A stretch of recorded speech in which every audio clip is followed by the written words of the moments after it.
आज हम पूरक व संपूरक कोणों के बारे में जानकारी प्राप्त करेंगे।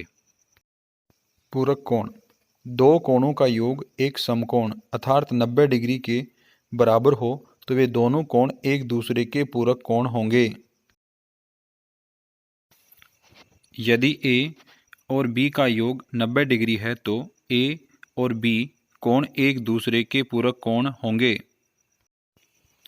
अब एक सवाल जो सामान्य रूप से पूछा जा सकता है, दो पूरक कोणों का योग क्या होगा। हम जानते हैं कि दो पूरक कोण वे कोण होते हैं जिन दोनों कोणों का योग 90 डिग्री होता है।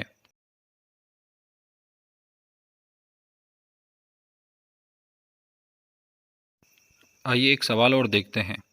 एक कोण 60 डिग्री है तो इसका दूसरा पूरक कोण क्या होगा। इस तरह के सवालों में जब एक कोण देकर उसका पूरक कोण पूछे तब 90 डिग्री में से दिए गए कोण को घटा दो, जो अंतर प्राप्त होगा वही पूरक कोण होगा।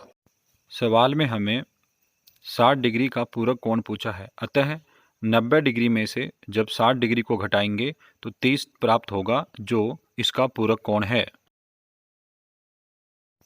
आइए अब संपूरक कोण के बारे में बात करते हैं।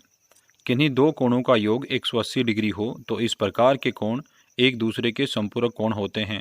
ऐसे कोणों का युग्म जिनका योग 180 डिग्री के बराबर हो तो वे एक दूसरे के संपूरक कोण हैं। डायग्राम को देखिए, इसमें कोण ए और कोण बी दर्शाए गए हैं। कोण ए का मान 70 डिग्री है और कोण बी का मान 110 डिग्री है। जब हम 70 और 110 को जोड़ते हैं तो 180 प्राप्त होता है, अतः हम कह सकते हैं कि कोण ए और कोण बी एक दूसरे के संपूरक कोण हैं। अब हम सवाल की तरफ चलते हैं। एक कोण 87 का संपूरक कोण क्या होगा। जब एक कोण देकर उसका संपूरक कोण पूछा जाए तो 180 डिग्री में से दिए गए कोण को घटा दो, जो अंतर होगा वही संपूरक कोण होगा।